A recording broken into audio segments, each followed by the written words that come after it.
My dream house was finally finished, and I was so excited about the new life we were about to start. As I looked around our new home, I imagined all the wonderful things that were ahead of us. There were so many changes I wanted to make, and I was eager to begin. Just then, my in-laws showed up unexpectedly. "You're such an unreasonable daughter-in-law," they said. "We're going to live here from now on, so you need to move your parents somewhere else." I was shocked and confused. I asked my husband what was going on, but he just sighed and said, "That's how it is. I'll tell your parents." Before I could say anything else, my in-laws walked into the house. I took a deep breath and calmly said, "Do you understand whose house this is?" "Let me introduce myself. My name is Donna. I'm 35 years old, and I work for a company. I've been married to James for 5 years, and we have a 4-year-old son named Adam. Adam acts very mature for his age because he's been raised around adults. Raising a child can be tough, but spending time with my son makes me happy. However, I do have one worry. My elderly parents are struggling with leg and back pain. After thinking about it a lot, I talked to my husband about the possibility of having my parents live with us. "That's a serious concern," he said. "It would be a good way to repay them for everything they've done for you. If it makes you feel better, Donna, I don't see any problem with it." "Really? That's great. Thank you, James," I replied. I was so grateful to have such a caring husband who agreed right away. So I started planning for my parents to live with us. But it wasn't easy. My parents' house is far from the city, which would make commuting to work difficult. We couldn't use a car to commute, so living there wasn't a good option. At the time, we were living in a small rental apartment that was only big enough for the 3 of us. It wasn't practical to have my parents move in with us there. After thinking it over, I came up with an idea. "James, I've been thinking. How about we build a new, bigger house? Maybe now is the time to take a bold step." James agreed right away. "That's a great idea. Let's build a comfortable house and live there together." With his approval, we started planning for the new house. First, we talked to my parents. They were hesitant at first, saying they didn't want to be a burden. But I explained that as Adam grows, our current home would eventually be too small, so it made sense to build a new house now. Once they understood, they finally agreed, and I felt relieved. After that, my husband and I were busy visiting real estate agents. We wanted a house near a hospital for my parents and close to a train station for work. We also needed a barrier-free environment because of my parents' mobility issues. My husband and I worked together to find the perfect location and design for our new home. Finally, all the preparations were done, and we placed the order with the contractors. It took a lot of effort and time, but we were proud of what we had accomplished. Now, we just had to wait for the house to be completed. Thinking about our new home made me excited and motivated me at work. During those exciting days, my in-laws heard about our plans and often contacted us. One day, my mother-in-law called and said, "I heard from James that you're building a new house. Is that true?" "Yes, that's right," I replied. "It's scheduled to be finished by the end of the year." "That's exciting. James has grown up so well, and we're so happy. We'd love to hear more about the new house. If you have time, please visit us." We had been so busy that we hadn't visited my husband's parents in a while, so we decided to go see them that weekend. When we arrived, they welcomed us warmly. Building a house is hard work, but it's also a lot of fun. Having your own home is a dream come true. "Congratulations," my father-in-law said, as happy as if it were his own achievement. I was touched and smiled. "Thank you. It was tough, but we're really excited about it. I can't wait for it to be finished, though I'm a bit worried about possible mistakes. Still, I'm thrilled about our new house." We were always excited and talked happily about it. Suddenly, my mother-in-law clapped her hands and asked, "By the way, what's the layout like?" I showed her the floor plan on my smartphone. "Oh, it's quite a big house, isn't it?" My in-laws commented, "Isn't it too many rooms for just the 2 of you?" "We're planning to live with Donna's parents, and we also wanted extra space in case we have another child in the future," my husband explained. Surprised, my in-laws asked, "You're going to live with Donna's parents?" "Yes, that's right," my husband replied. "Donna's parents have been getting weaker, so we decided to live together. That's why we're building a new house." I noticed a change in my in-laws' attitude as James explained. Later, I realized this topic might not be very appealing to them, so I tried to steer the conversation in another direction. By the way, how have you both been feeling lately? Any changes? No, not really, they replied. Everything's about the same as the last time we met. But soon enough, the conversation returned to the new house. I want to know more about it, my mother-in-law asked. Which room will Donna's parents use?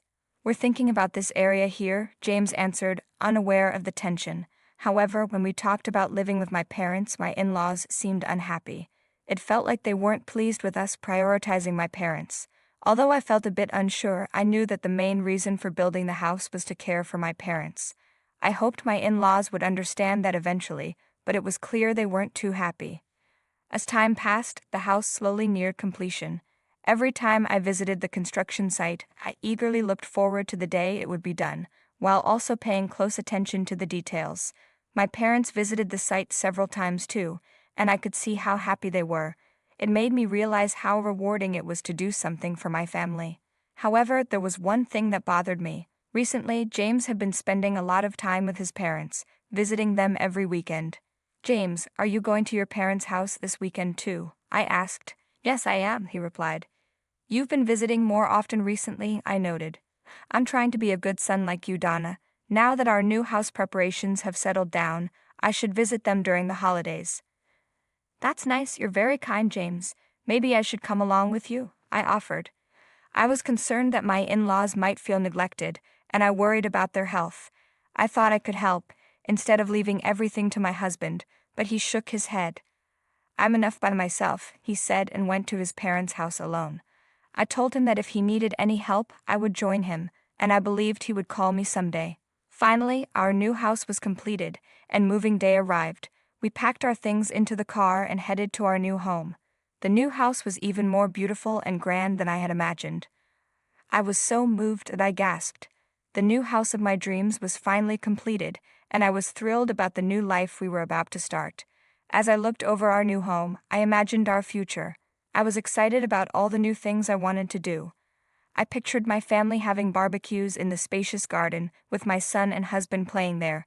My parents were stuck in traffic and would take a while to arrive. You can go ahead and wait inside, James suggested, but I wanted to enter the house together with them. I was about to say, no, I'll wait here, when suddenly my in-laws arrived.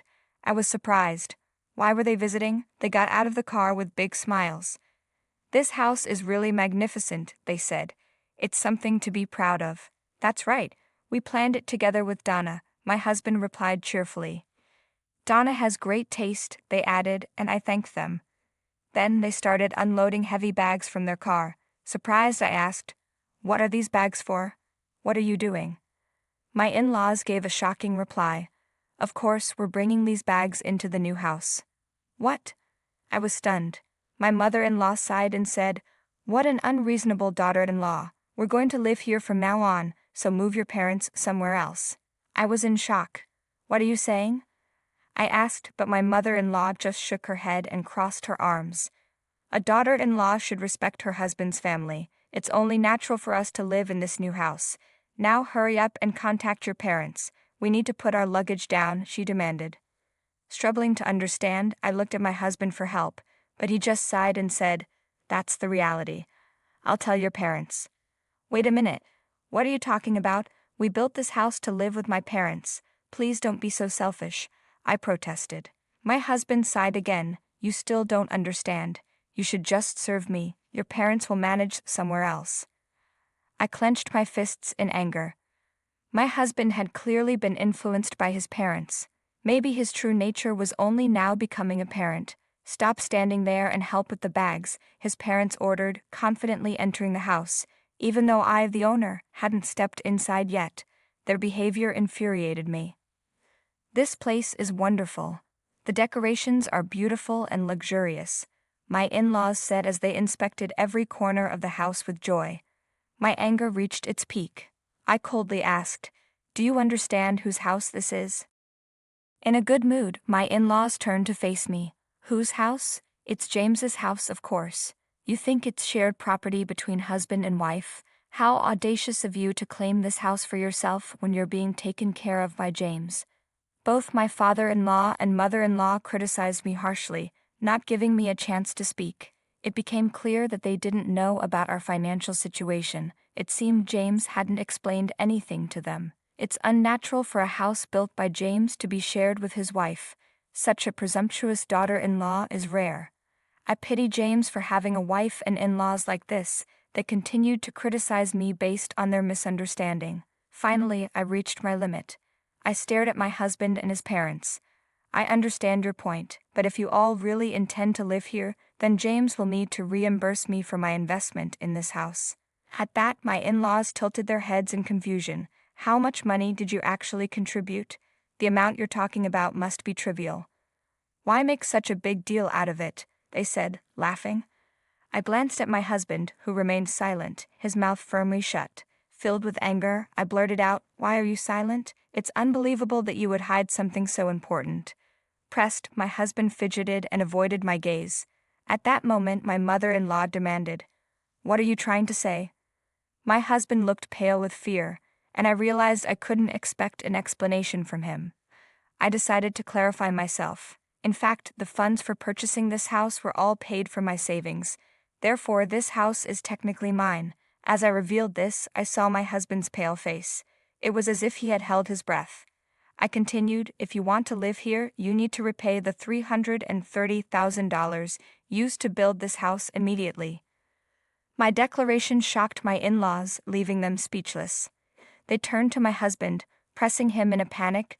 "James, is that true? Is Donna really the owner of this house?" Faced with their questions, my husband had no choice but to admit the truth. Actually, Donna purchased this house. She is very capable and already holds a managerial position. Her salary is significantly higher than mine. "But James, you've been working at your current job for a long time, right? You graduated from a prestigious university. You should be earning a high salary," my in-laws insisted. My husband, having a high sense of pride, must have been spinning the story to suit himself. However, even he couldn't hide his disturbance under the relentless questioning from his parents. "Actually, I recently made a big mistake. I almost got fired, and my salary dropped to the level of a new graduate," he finally confessed. Shocked by this revelation, his parents were left speechless. My mother-in-law murmured softly, "I can't believe James would end up like this."